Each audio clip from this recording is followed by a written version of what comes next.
ఓం మహాగణాధిపతయే నమః. ఓం ఐం సరస్వత్యై నమః. శివాయ గురవే నమః. యా దేవీ సర్వభూతేషు మాతృరూపేణ సంస్థితా నమస్తస్తే నమస్తస్తే నమస్తస్తే నమో నమః. ఆపదరవహత్తారం దాతారం సర్వసంపదాం లోకాభిరామం శ్రీరామం భూయో భూయో నమామ్యహం. శ్రీరామ రామ రామేతి రమే రామే మనోరమే సహస్రనామ తత్తుల్యం రామనామవరాణమే. ఓం నమో భగవతే రుద్రావతారాయ శ్రీరామదూతాయ నమో నమః. జయ గురు దత్తాత్రేయాయ నమో నమః. యూట్యూబ్ ప్రేక్షకులందరికీ కూడా నమస్కారం అండి. నేను పాలపర్తి గురునాథ్ శర్మ, జ్యోతిషం వాస్తు సిద్ధాంతిని. మీకంతా కూడా ఈ రోజున ఈ యొక్క వేదిక్ జ్యోతిషం ప్రకారంగా ఈ యొక్క హనుమత్ జయంతి అంతా కూడా ఈ యొక్క విశ్వసన సంవత్సరం వైశాఖ మాసం దశమ్యాం పుణ్యతిథు ఎప్పుడైనా కానీ బహుళ దశమి, ఈ యొక్క వైశాఖ మాసంలో వచ్చే బహుళ దశమి అంతా కూడా పూర్వభద్ర నక్షత్రయుక్తంగా ఈ యొక్క దశమి అంతా కూడా ఈ యొక్క ఆంజనేయ స్వామి జయంతి అంతా కూడా దిగ్విజయంగా చేయడం జరుగుతుంది. దశమి తిథి రోజునంతా కూడా వైశాఖ మాసం వచ్చే దశమి తిథి రోజు అంతా కూడా ఈ యొక్క ఆంజనేయ స్వామి జయంతిగా తెలుగు రాష్ట్రాల్లో అంతా కూడా పుణ్య కార్యక్రమాలంతా కూడా ఆంజనేయ స్వామి వారికి పంచామృత అభిషేకము, విశేషమైన పూజ అంతా కూడా నిర్వహించడం, పుణ్యకార్యాలు, యజ్ఞాధికృతులు, మన్యసూక్త పారాయణ, పవమానసూక్త పారాయణ అంతా కూడా చేసుకోవడం, ఈ యొక్క పురుషసూక్త విధానంగా అంతా కూడా యజ్ఞాధికృతులు చేయడం, శ్రీరామ మూలమంత్ర జప అనుష్ఠానాలంతా కూడా ఆచరించడం, ప్రధానంగా ఆ యొక్క హనుమాన్ చాలీస పారాయణం అంతా కూడా భక్తులు దిగ్విజయంగా చేస్తుంటారు. ఈ యొక్క హనుమత్ జయంతి రోజున ఈ యొక్క హనుమంతుడి యొక్క చరిత్ర వినడం వల్ల మరియు హనుమంతుడి యొక్క విశేషాలు, ప్రధానంగా గ్రహదోషాల నివారణ కోసం హనుమంతుడికి ఎటువంటి పూజలు చేయాలి, ప్రధానంగా ఆంజనేయ స్వామి వారికి తమలపాకు పూజ ఏ రకంగా ఆచరించాలి, సింధూరాభిషేకాదులు ఏ రకంగా చెయ్యాలి, ప్రధానంగా విశేషమైన పూజ అభిషేకాది కార్యక్రమాలు కానీ యజ్ఞాది కృతులు ఆచరించుకోవడం వల్ల మేషాది ద్వాదశ రాశుల వాళ్ళకి ఎటువంటి పరిహారం చేసుకుంటే ఏ గ్రహదోషం అంతా కూడా పోయి వాళ్ళకున్న గోచారరీత్యా కానీ జన్మజాతకంలో ఉండే కానీ సకల గ్రహదోషాలంతా కూడా నివృత్తి అయ్యి నివారణ అయ్యి అందరికి కూడా అఖండమైన అష్టైశ్వర్య ప్రాప్తి, సీతారాముల అనుగ్రహం అంతా కూడా శీఘ్రంగా కలిగి శ్రీరామ పరబ్రహ్మ దేవతుడంతా కూడా అనంతమైన వరాలిచ్చే దేవుడు కావున భక్త సులభుడైన శ్రీరామచంద్రుడి యొక్క అనుగ్రహం అంతా కూడా అందరికీ లభిస్తుంది. ఈ యొక్క కేసరి నందుడైన ఆంజనేయ స్వామి అనుగ్రహం అంతా కూడా శ్రీరామదూతుడైన ఆంజనేయ స్వామి అనుగ్రహం అంతా కూడా శీఘ్రంగా లభించాలని చెప్పేసి ఈ యొక్క కార్యక్రమం అంతా కూడా చేయడం జరుగుతుంది. ప్రధానంగా ఈ రోజున ఈ యొక్క కంటెంట్లో అంతా కూడా ప్రతి విషయంలో కూడా భక్తిగా శ్రద్ధగా శ్రీరామచంద్ర స్వామిని అంతా కూడా ఎవరైతే భక్తిగా నామస్మరణ చేస్తుంటారో శ్రీరామ జయ రామ జయ జయ రామ రామ ఈ నామాన్ని ప్రతినిత్యం కూడా జపించిన మాత్రం చేతనే, విన్న మాత్రం చేతనే హనుమంతుడంతా కూడా అనుగ్రహం అంతా కూడా ఇస్తుంటాడట. రామ శబ్దాన్ని ఎక్కడైతే పలుకుతుంటారో, రామ అనేది అంతా కూడా శబ్దం ఎటువంటి పదం నుంచి వచ్చింది, అష్టాక్షరి మంత్రం నుంచి ఒక శబ్దము, మరియు పంచాక్షరి మంత్రం నుంచి అంతా కూడా మకార శబ్దం అంతా కూడా రావడం జరిగింది. నారాయణాయ అనే శబ్దం నుంచి ఓం నమో నారాయణాయ, ఈ నారాయణాయ శబ్దం నుంచి రకార శబ్దం మరియు ఓం నమ శివాయ అనే శబ్దం నుంచి ప్రధాన మకార శబ్దం అంతా కూడా రకార మకార శబ్దం అంతా కూడా ఓంకార స్వరూపానికన్నా శక్తివంతమైన ప్రధానంగా ఓంకార స్వరూపంగా ఉంటుంది. ప్రధానంగా బీజమంత్రం ఇదంతా కూడా రామ శబ్దం అనేది ప్రధానంగా అత్యంత పుణ్యప్రధానమైన శబ్దం. ప్రధానంగా ఈ శబ్దాన్ని ప్రధానంగా ఈ నామాన్ని ఎవరైతే ఉచ్చరించిన మాత్రం చేతనే జన్మాంతరమైన కోటి జన్మల పాపాలంతా కూడా పోయి, కోటి పాపాలంతా కూడా పోయి ఈ యొక్క అఖండమైన దేవతా అనుగ్రహం అంతా కూడా శ్రీరామచంద్ర స్వామి అనుగ్రహం అంతా కూడా పొందే విధంగా భక్త సులభుడైన శ్రీరామచంద్ర స్వామి అనుగ్రహం అంతా కూడా ఒక అనుగ్రహం అంతా కూడా లభిస్తుంది. తద్వారా రామ రామ రామ అనే శబ్దాన్ని అంతా కూడా జపం చేయండి. తద్వారా నామస్మరణ మాత్రం చేతనే భగవంతుడు భక్త సులభుడు కావున కలియుగంలో ఎవరైతే కనుక నామస్మరణ చేస్తూ ఉంటారో వాళ్ళకంతా కూడా అఖండ యజ్ఞాతి క్రతువులు చేసుకున్న ఫలితం అంతా కూడా లభిస్తుంది. తద్వారా ఆంజనేయ స్వామి వారు కూడా ప్రధానంగా రామభక్తిని అంతా కూడా చాటింపు చేశారు కావున రామ శబ్దాన్ని అంతా కూడా పలికడం మాత్రం చేతనే రామనామానికి రాముడి కన్నా ఎక్కువ శక్తి ఉంది అని చెప్పేసి నిరూపణ చేశారు. ప్రధానంగా శ్రీరామచంద్ర స్వామి కన్నా రామ శబ్దానికి ఎక్కువ శక్తి ఉంది అని చెప్పేసి అన్నారట. ప్రధానంగా రామ శబ్దాన్ని, అందుకే రామనామానికి ప్రధానంగా రాముడు శ్రీరామచంద్ర స్వామి ఒక అస్త్రాన్ని అంతా కూడా ఉపయోగించారు. ప్రధానంగా ఎవరైతే కనుక శ్రీరాముడి యొక్క అస్త్రం అంతా కూడా ఎవరైతే కనుక దైత్య దానాలంతా కూడా సంహారం చేసుకోవడానికి ఉపయోగిస్తారో, తద్వారా కుంభకర్ణ, రావణ సకల రాక్షసులంతా కూడా సంహారం చేస్తుందట శ్రీరాముడి యొక్క అస్త్రం అంతా కూడా. అటువంటి దివ్యమైన అస్త్రం అంతా కూడా ఈ యొక్క అగస్త్య మహాముని యుద్ధ సమయంలో కూడా శ్రీరామచంద్రస్వామికి ఇచ్చారట. అటువంటి దివ్యశక్తినంతా కూడా శ్రీరామచంద్రస్వామి యొక్క తపశక్తినంతా కూడా, జ్ఞానశక్తినంతా కూడా దాంట్లో నిక్షిప్తం చేసి ఈ యొక్క రావణ సంహారణార్థం అంతా కూడా ఉపయోగించడం జరిగింది. అటువంటి శ్రీరామచంద్రస్వామి అంతా కూడా అఖండమైన శుభప్రదమైన అనుగ్రహించే దేవుడు కావున కోటి యజ్ఞాల ఫలితం అంతా కూడా లభిస్తూ ఉంటుంది. అందరికి కూడా భక్తులకంతా కూడా శీఘ్రంగా వరాలిచ్చే దేవుడు కావున అందరూ కూడా భక్తిగా శ్రద్ధగా శ్రీరామ కోటి నామాన్ని రచించండి, లేదా శ్రీరామ జపాన్నైనా చేయండి, శ్రీరామ యజ్ఞాధికృతులు చేయండి. తద్వారా లోక కళ్యాణం కలుగుతుంది. తద్వారా సీతారామచంద్రస్వామి యొక్క అనుగ్రహం అంతా కూడా, ఆంజనేయ స్వామి అనుగ్రహం అంతా కూడా లభిస్తుంది. కావున అందరికీ శ్రీరామచంద్రస్వామి అనుగ్రహం అంతా కూడా లభించాలని చెప్పేసి ఈ కార్యక్రమం అంతా కూడా చేయడం జరుగుతుంది. ప్రధానంగా చూసుకుంటే ఈ యొక్క శ్రీరామ జననం ఈ రకంగా జరిగింది. త్రేతాయుగంలో అంతా కూడా లోకకంఠకుడైన రావణ పరబ్రహ్మ అని చెప్పేసి అంటారు. ఈయన రాక్షసుడైనప్పటికి కూడా బ్రహ్మవంశంలో పుట్టాడు కావున, బ్రాహ్మణ వంశంలో పుట్టాడు కావున రావణ పరబ్రహ్మ అని చెప్పేసి అంటారు. రావణ బ్రహ్మ, రామ బ్రహ్మ అంటారు. ఈయనంతా కూడా రావణ బ్రహ్మ అని చెప్పేసి అంటారు.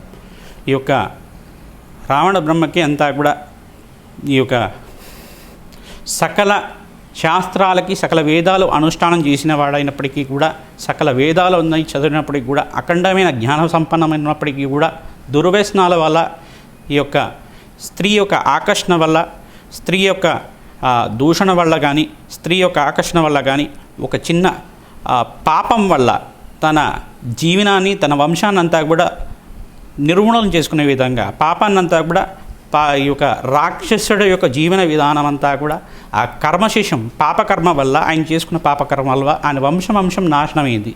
తద్వారా అఖండమైన తంత్రజ్ఞాన సంపన్నుడైనప్పటికీ, సకల శాస్త్ర సంపన్నుడైనప్పటికీ కూడా ఈ యొక్క మానవుడి చేతిలో మరణం అనేది ఆయనకి సంభవిస్తుందని చెప్పేసి తద్వారా నంది శాపం అంతా కూడా ఇవ్వడం జరిగింది. ఈ యొక్క వానరుల చేతుల్లో అంతా కూడా గర్వభంగం జరుగుతుందని చెప్పేసి నందీశ్వరుడు అంతా కూడా రావణ బ్రహ్మకంతా కూడా శాపం ఇవ్వడం జరిగింది. అంతా కూడా ఇతిహాసంలో చూసుకుంటే రామాయణంలో అంతా కూడా శ్రీరామచరణం ఈ రకంగా జరిగింది.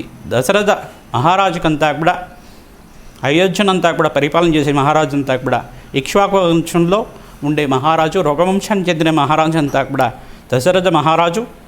ఆయనంతా కూడా దశరథుడికి ప్రధానంగా దశరథ మహారాజుకి 60,000 సంవత్సరాల దాకా సంతానం లేనప్పటికీ కూడా ఈ యొక్క వశిష్ఠ మహాముని చెప్పారన్నమాట. ఇప్పుడైతే కనుక ఋష్యశృంగ మహర్షితోటి నీ రాజ్యంలో తీసుకొచ్చి యజ్ఞాధికృతులు చేయడం వల్ల, ఈ యొక్క పుత్రకామేష్టి యాగం చేయడం వల్ల దేవతా శక్తితో ఉన్న దివ్యమైన సంతానం కలుగుతుంది నీకంతా కూడా అని చెప్పేసి చెప్పడం జరిగింది. ఆ ఋష్యశృంగ మహర్షి అంతా కూడా తీసుకురావడం జరిగింది.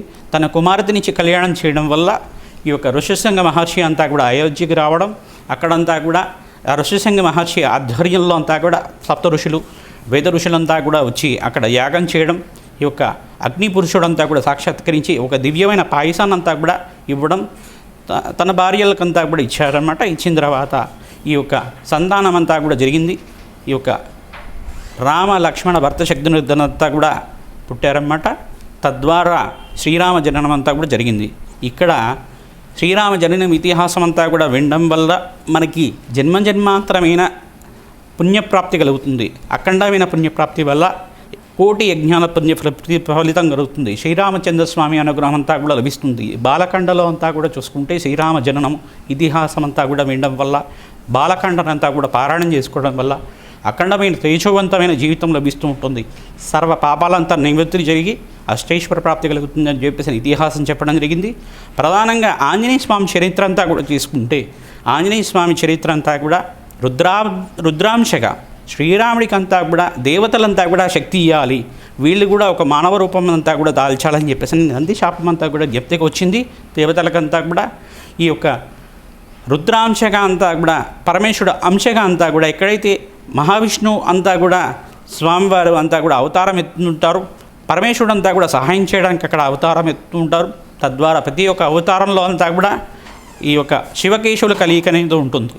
ప్రధానంగా చూసుకుంటే ఇక్కడంతా కూడా పరమేశ్వరుడు రుద్రాంశగా అంతా కూడా అంజనాదేవి ఒక శక్తికంతా కూడా ఈ యొక్క వాయుదేవుడి యొక్క సహాయార్థం అంతా కూడా తీసుకొని వాయుదేవుడికి అంతా కూడా తన శక్తినంతా కూడా ఇవ్వడం వల్ల వాయుదేవుడి కోసం తపస్సు చేస్తున్న ప్రధానంగా పరమేశ్వరుడి కోసం తపస్సు చేస్తున్న అంజనాదేవి గర్భంలో అంతా కూడా జనించడం, రుద్రవీర్య సంభూతుడైన వాయుదేవుడి కుమారుడైన ఆంజనేయ స్వామి ప్రధానంగా ఈ యొక్క రుద్రాంశగా జనించడం అనేది రుద్రావతార స్వరూపంగా ఉంటారు. ప్రధానంగా ఆంజనేయ స్వామి అంతా కూడా ఇటువంటి దివ్యమైన చరిత్రం వినడం వల్ల ప్రధానంగా కేశినేంద్రుడు పవనసుతుడు అంజనా గర్భ సంభూతుడైన అంజనాసుతుడైన ఆంజనేయ స్వామి చరిత్ర వినడం వల్ల పంచముఖ ఆత్ముడు ఈ యొక్క అఖండమైన తేజవంతమైన జీవితాన్ని జీవించిన వాడు రామభక్త పరాయణుడు రామభక్తుడైన ఆంజనేయ స్వామి చరిత్ర వినడం వల్ల సకల దోషాలంతా కూడా నివృత్తి జరిగి అఖండమైన అష్టేశ్వర ప్రాప్తి కలగడానికి ఆస్కారం ఉండేది.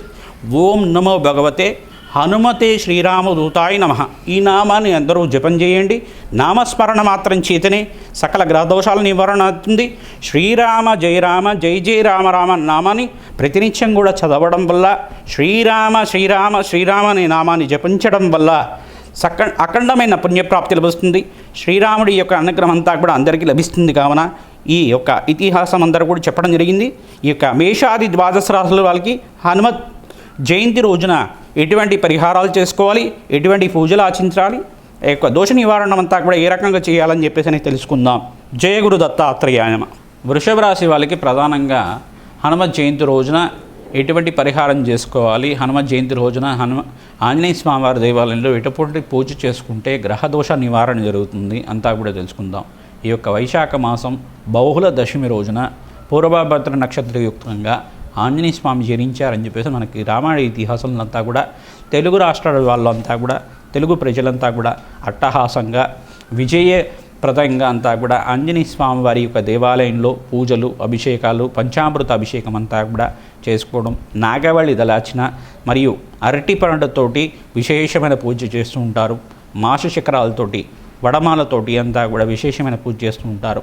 అటువంటి దివ్య ప్రాంగణంలో దేవాలయ ప్రాంగణంలో పుణ్యక్షేత్ర ప్రాంగణంలో కానీ మీరంతా కూడా ఈ యొక్క దేవాలయ ప్రాంగణంలో ఆంజనేయ స్వామివారి దేవాలయం కావచ్చు, శ్రీరామ దేవాలయం అనే సీతారాముల దేవాలయం అనే కావచ్చు, ఆ దేవాలయ ప్రాంగణంలో మీరంతా కూడా 108 ప్రదక్షిణాలు చేయడానికి ప్రయత్నం చేయండి.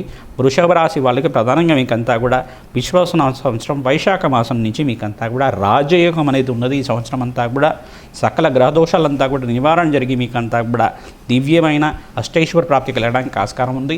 ఈ యొక్క హనుమత్ జయంతి నుంచి మీ జాతకం అంతా కూడా మారి అనంతమైన ఐశ్వర్య ప్రాప్తి కలగడానికి, ఉద్యోగంలో మార్పు కలగడానికి ఆస్కారం ఉంది, వ్యాపారంలో అభివృద్ధి కలగడానికి ఆస్కారం ఉంది, నూతన వ్యాపారాలు పెట్టుబడి పెట్టుకోవడానికి ఆస్కారం ఉంది. కావున అందరూ కూడా ఈ పరిహారాన్ని పాటించండి. ప్రధానంగా మీరంతా కూడా బృహస్పతికి ప్రీతికరంగా శనగలు దానం చేసుకోవాలి, శుక్రుడికి ప్రీతికరంగా బొబ్బర్రు దానం చేసుకోవడం, బుధుడికి ప్రీతికరంగా ప్రధానంగా బుధగ్రహం అంతా కూడా వ్యాపారకారకుడు కావున బుధగ్రహానికి ప్రీతికరంగా మీరంతా కూడా పెసర్లు దానం చేసుకోవడం యోగకరంగా ఉంటుంది.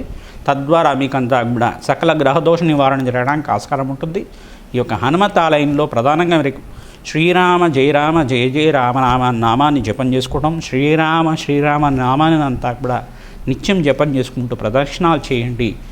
ఎవరైతే ప్రతినిత్యం కూడా 48 రోజుల దాకా కానీ 54 రోజుల దాకా కానీ లేదు, ప్రతినిత్యం కూడా ప్రతిరోజు కూడా పొద్దున్నే లేచి స్నానం చేసి స్వామివారికి అంతా కూడా దేవాలయాల ప్రాంగణంలో ప్రదక్షిణాలు చేసిన వాళ్ళకి సకల గ్రహదోషాలు గ్రహపీడలు అంతా కూడా నివారణ జరిగి పుణ్యమైన ప్రాప్తి కలుగుతుంది. అఖండమైన కోటి యజ్ఞాల పుణ్యప్రాప్తి కలుగుతుంది. శతశాస్త్ర అశ్వమేధ యాగదులు చేసుకున్న ఫలితం కలుగుతుందట. ఇటువంటి పుణ్యప్రాప్తి కలుగుతుందట. దేవాలయంలో ఎవరైతే కనుక శివాలయంలో ముమ్మారు ప్రదక్షిణాలు చేస్తారో భూమండలంతా కూడా 3 సార్లు ప్రదక్షిణ చేసిన ఫలితం కలుగుతుందట. కోటి సార్లు అంతా కూడా భూమాతకంతా కూడా ప్రదక్షిణలు చేసే ఫలితం అంతా కూడా పుణ్యక్షేత్రంలో ప్రదక్షిణ చేసుకుంటే కలుగుతుందట. అటువంటి దివ్యమైన ప్రాంగణంలో అంతా కూడా ఈ యొక్క ఆంజనేయ స్వామి వారి దేవాలయంలో శ్రీరామాలయంలో కానీ ఈ యొక్క శ్రీరామచంద్రస్వామికి అష్టోత్తనామాలతో పూజ చేయడం, హనుమత్ స్వామికి అంతా కూడా ఆంజనేయ స్వామి వారికి అంతా కూడా విశేషమైన పంచామృత అభిషేకం, చెరుకు రసంతో అభిషేకం చేసుకోవడం వల్ల, ఫలోదక అభిషేకం చేసుకోవడం వల్ల, నాగవళి దళార్చన తమలపాక పూజ మీద తమలపాకుల మీద శ్రీరామ నామాన్ని రచించి సింధూరంతో కానీ గంధంతో కానీ రచించి ఆ మాలనంతా కూడా స్వామివారికి సమర్పించడం వల్ల, మెళ్ళో వేయడం వల్ల నూతన వస్త్రాలు సింధూర వస్త్రాలు కానీ పసుపు రంగు వస్త్రాలు కానీ సమర్పించడం వల్ల సకల గ్రహదోష నివారణ జరగడానికి ఆస్కారం ఉంటుంది. కాన వృషభ రాశి వాళ్ళకి ఈ పరిహారం అంతా కూడా చెప్పడం జరిగింది. జై గురు దత్తాత్రేయాయ.